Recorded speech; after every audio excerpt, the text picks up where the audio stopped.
While combing the doll's hair, the woman was horrified to discover a chilling detail. When she bought it 5 years ago, it clearly had short hair, but now its hair had grown down to its waist. What surprised her even more was that the doll's fingernails had also grown longer.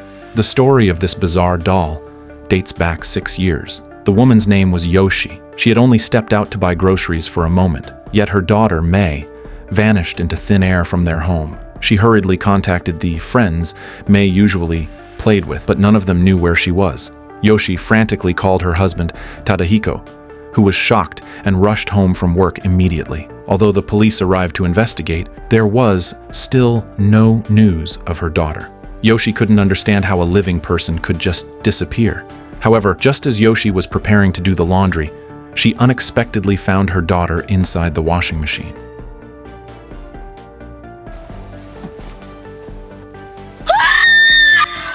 A scream instantly pierced through the entire street. Fast forward 1 year, and Yoshie is still trapped in the shadow of losing her daughter. The washing machine has become a forbidden object she dares not touch, so she washes all dirty clothes by hand. Even after attempting psychotherapy, nothing could heal her trauma. Tadahiko deeply understood her suffering and accompanied her with patience. Seeing Yoshie in a daze all day, her mother-in-law Toshiko handed her a flyer about a memorial service at a nearby temple, suggesting she go out for a walk to clear her mind. Yoshie had no intention of going out, but a sudden gust of wind blew the flyer away. She hurried downstairs to chase it, but the flyer seemed to be pulled by some force, drifting all the way toward the temple before finally stopping in front of a roadside vendor. As Yoshie picked up the flyer to leave, her gaze inadvertently fell upon a doll in a glass case. The more she looked at it, the more affectionate she felt. Even though the price was exorbitant, it didn't stop her determination to buy it. That evening, when Tadahiko returned from work, he found a long-lost smile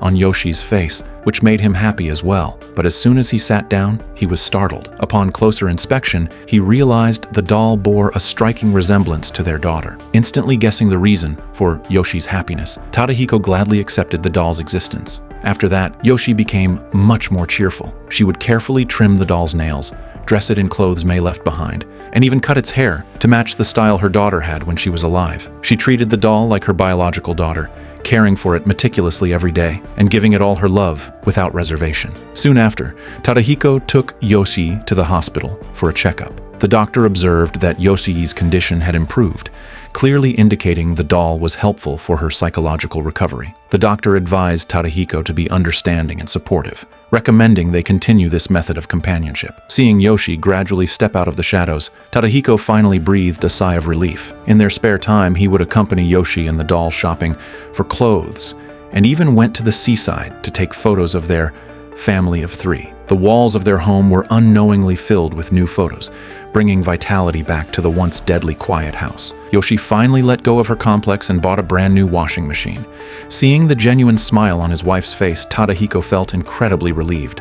However, the arrival of a new life completely changed their happy existence. With the birth of their younger daughter Mai, Yoshie's attention shifted entirely to her. Therefore, she grew increasingly indifferent to the doll, and in the end, she simply left it lying on the floor, completely ignored. The photos on the wall also changed to intimate shots of them with Mai. The status of the doll, once regarded as a daughter, plummeted instantly. Soon, Yoshie forgot its existence, and the doll lay there, lonely, like an abandoned child. One day, Mai was crying incessantly for some reason. Yoshie noticed the doll among a pile of toys and casually placed it beside Mai. Surprisingly, Mai actually stopped crying. After soothing the baby, Yoshie went to the living room to chat with Toshiko. But not long after, Mai suddenly started crying loudly. Yoshie picked up the child and was horrified to find Mai's neck tightly wrapped by a lock of hair, which had even left a bloody mark. With a puzzled look, Toshiko picked up the lock of hair and compared it with the doll's hair, only to find that the lengths didn't seem to match. So she didn't think much of it and casually tossed the doll back onto the floor. It lay there quietly, as if abandoned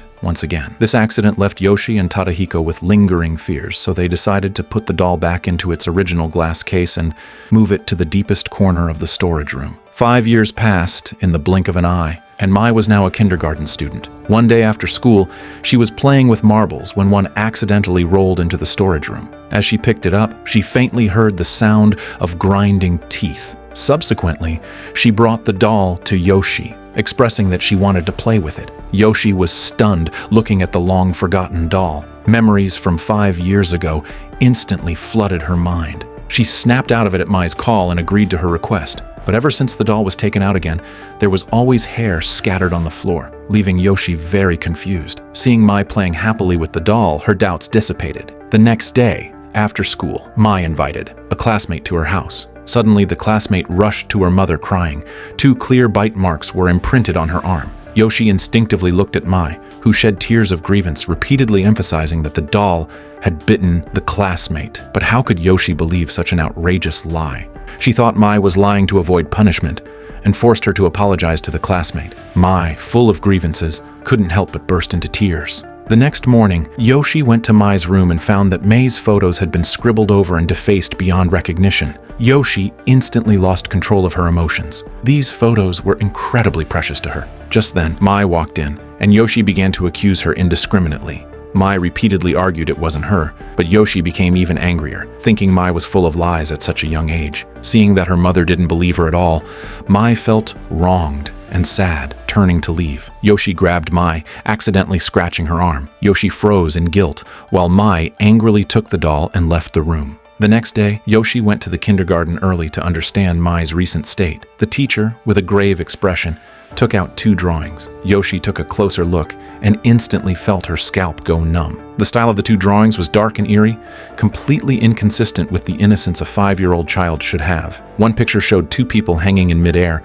and the other showed someone being thrown into a hot pot. When the teacher asked Mai why she drew these, Mai answered that the doll taught her. Yoshie looked blank, feeling incredibly shocked. At night, Yoshie, in her sleep, vaguely felt Mai climb onto the bed. She gently stroked Mai as usual, but suddenly sensed something was off. In the morning, Yoshie was still unsettled by the previous night's events, but Tadahiko, in a rush for work, paid her no mind. The more Yoshie thought about it, the more afraid she became. She shredded Mai's drawings, packed them into a garbage bag with the doll, and threw them into the community trash station. But while Yoshie was making lunch, the doorbell suddenly rang. She poked her head out and saw a shocking scene. The discarded doll was sitting straight in the hallway, wearing a hood. Yoshie's pent-up fear and anger exploded at once. She grabbed a rolling pin and marched over furiously.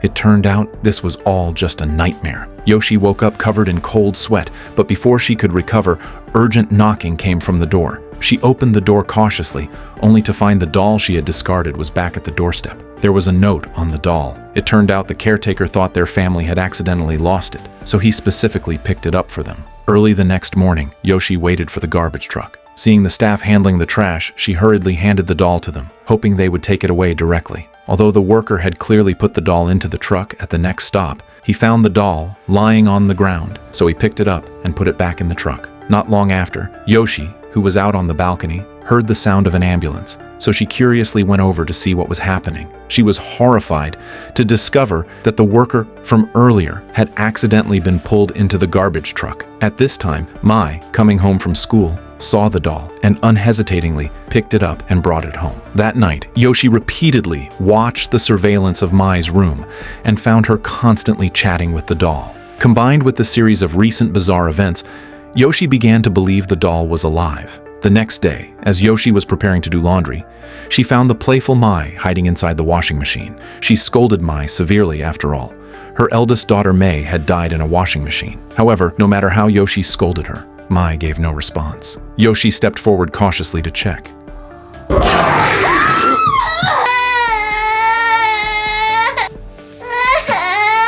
Yoshie immediately took Mai to the hospital. Fortunately, the child was fine. Tadahiko happened to work at this hospital. The attending doctor purposely sent Yoshie away and showed the scratches on Mai's back to him, asking if Yoshie had done it. Tadahiko couldn't be sure, but considering Yoshie's mental state had been unstable since Mei's accidental death, he had his doubts. He decided to let Yoshie rest for a while, entrusting Mai to her grandmother's care, with the doll going along to the grandma's house. When Yoshie found out, she lost control, screaming that the doll couldn't be near Mai or her life would be in danger. But Tadahiko didn't take it seriously, thinking Yoshie was having a mental breakdown because previously, whenever Yoshie was nervous, she would scratch her own arm, and those scratches were very similar to the ones on Mai's back. Tadahiko didn't want to suspect his wife, but he couldn't think of another reasonable explanation. Finally, Yoshie compromised. letting Grandma take care of Mai. But she tightly held Tadahiko's hand, her tone urgent and pleading, asking him to send the doll to a temple to be burned. Seeing the anxiety and fear in his wife's eyes, Tadahiko agreed. However, when he tried to book an appointment, the temple said they were full for the month and he would have to wait at least a month for the consecration ceremony. Tadahiko had to book a spot and send a photo of the glass case to the temple. While taking the photo, Tadahiko accidentally discovered the name Hirokichi Yasumoto written on the back. He searched online and found that Yasumoto was a famous doll artist in the early Showa period, known for fusing living doll techniques with Ichimatsu dolls. Suddenly, the temple called, their tone serious and urgent. They would prioritize the ceremony for this doll and instructed Tadahiko to put the doll back in the glass case. They would send someone to pick it up tomorrow. Clearly, this doll was extremely abnormal. Curious, Tadahiko searched for information about the doll and accidentally clicked on an influencer's exploration video. An exploration team had gone to Kanejima to look for the living doll. Legend had it that after Yasumoto's daughter went missing,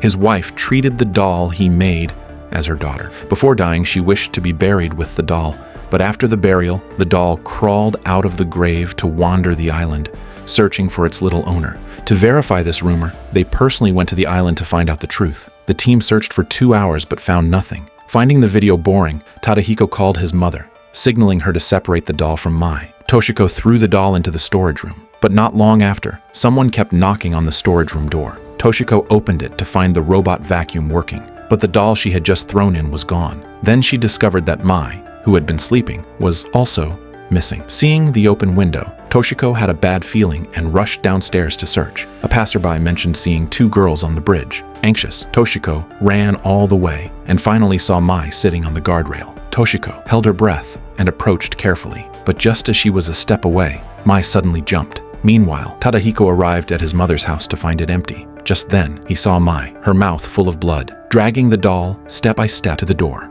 Tadahiko quickly wiped the blood from Mai's mouth and put the doll back in the glass case. Toshiko was brought back by the police, her arm injured. Surveillance showed she had been tackled by a little girl.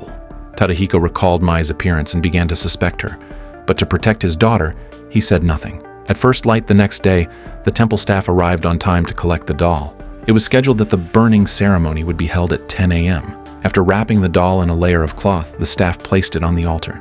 Tadahiko stayed by the side the entire time, witnessing with his own eyes as the doll was swallowed by the raging fire. When Yoshie learned that everything had been handled, she finally breathed a sigh of relief. But the matter didn't end there. After learning that this was a living doll made by Yasumoto, the worker secretly swapped it and took the doll to an antique shop to sell it. However, the shop owner's offer didn't meet his expectations, so he decided to try another shop. But just after leaving the antique shop, the man suddenly felt a churning in his stomach and the sensation of a foreign object in his mouth. The people from the temple brought the doll to Tadahiko, saying that it was unusually strange and far beyond their abilities, so they referred him to an expert. Kanda advised that no one should touch the doll before Tadahiko arrived. But no sooner had he spoken than a female colleague of Tadahiko, finding the doll cute, picked it up directly. She even claimed to hear the voice of a child coming from it. When she returned the doll to Tadahiko, a tooth suddenly fell out of its mouth. Tadahiko was very curious, so he performed an MRI on the doll, and the result was shocking. The doll possessed a complete skeletal structure. Seeing the situation worsening, the couple decisively called the police, and Officer Yamamoto decided to take the doll back to the Police Research Institute for study. Kanda arrived just then and hurriedly proposed to Yamamoto that he handle the doll. But Yamamoto insisted on personally escorting the doll, so Kanda had to give up. Soon, Yamamoto drove away with the doll. Kanda, feeling uneasy, asked Tadahiko to follow in his car so they could help if anything happened. Sure enough, an accident occurred quickly. On the way, Yamamoto subconsciously glanced at the passenger seat, only to find the doll missing. While he was confused, the doll suddenly appeared in the middle of the road ahead. When Tadahiko's car arrived, Yamamoto was crying while holding the doll, seemingly possessed. Kanda rushed behind Yamamoto and chanted a spell, which finally stopped his crying. Immediately after, Kanda sealed the doll in a special wooden box and took it to a doll collector's museum. There was a fan of Yasumoto who was obsessed with making dolls. His room was filled with countless dolls. He knew Yasumoto's story well, having worked at the police station on Kanejima in his youth. At that time, Yasumoto reported his daughter missing. But that wasn't the truth. Yasumoto's daughter had been sickly since birth. His wife, exhausted from years of care and unable to bear watching her suffer, decided to commit suicide with her. However, the wife's rope broke, and only the daughter died. To cover up his wife's crime, Yasumoto placed his daughter's body in a boiling pot. After boiling, he removed the skeleton, coated the bones with sweet vinegar, and embedded her hair and nails, thus completing a living doll. Shortly after, his wife died of illness, and Yasumoto buried the doll with her on Kanejima, according to her wish. To verify if the doll was truly the daughter, they had dug up the grave back then but found only an adult female corpse. The doll appearing in the market now was likely stolen by grave robbers and sold at a high price. Knowing the doll's origin, Yoshie suggested returning it to Kanejima to reunite it with its mother and rebury it. Kanda thought this was a sound plan, so they rushed to Kanejima with the doll. By then it was dark, so they decided to stay at an inn first. To pinpoint the grave's location, Kanda prepared to perform an ancient tracking ritual. But just as the ritual reached a critical point, the lights went out and the room shook violently. Even more terrifying, the doll, originally sealed in the box, broke free and roamed in the dark. Yoshie snapped a photo. The flash revealed the doll running around like a living person. They weren't scared, but instantly formed a plan. Yoshie used the flash for light, while Tadahiko tracked the doll. At the final flash, Tadahiko lunged and bagged the doll. Kanda immediately applied a talisman to reseal it. The lights returned. However, Kanda stepped on a nail during the chaos and couldn't accompany the couple. Before they left, Kanda gave them a metal detector and map to find the grave themselves. They trekked through mountains and rivers, enduring great hardships, and finally found their destination before nightfall. After burning incense and praying, they placed the bag with the doll beside the female corpse. But at the critical moment, something went wrong. The photo of Mei in Yoshie's pocket accidentally fell inside. To retrieve the photo, she ignored Tadahiko's protests and climbed down. In the chaos, the burning incense fell into the bag, burning the talisman. With the seal broken, the doll crawled out. Terrified, Yoshie tried to climb out, but the doll grabbed her ankle. In the nick of time, Tadahiko pulled her up. They hurriedly closed the lid, unaware that a lock of Yoshie's hair was caught underneath. In the crisis, Yoshie didn't think twice. She broke a picture frame and cut her hair with a glass shard. They thought they had escaped. Yoshie returned home relieved and hugged Mai on the sofa. But Mai's strength was shockingly powerful, squeezing her so hard that she could barely breathe. Through the mirror, Yoshie was horrified to discover that the one holding her was actually the doll. Meanwhile, Tadahiko found the washing machine from years ago back in the house, with Mei inside crying for help. Tadahiko smashed the washing machine with a shovel. As the scenes shifted back and forth, it turned out they had never left Kanejima at all. Yoshie was still trapped inside the grave, and all of this was merely their hallucination. At this moment, Tadahiko finally broke the machine and saved Mei. But Mei took Tadahiko's hand to find Yoshie, then took the doll's hand and led it away. Yoshie tried to stop them, but was held back by Tadahiko. Yoshie was finally pulled up, and the family of three seemed to have returned to a normal life. However, just a few days later, when Toshiko brought Kanda to Tadahiko's home, they found the house completely empty. The food on the table appeared to have been sitting there for days, and at that moment, Kanda finally heard the conversation coming from the monitor clearly. しまった。綾は母親を憎んでいる。人形はあの島に連れて行ってはいけなかったんだ。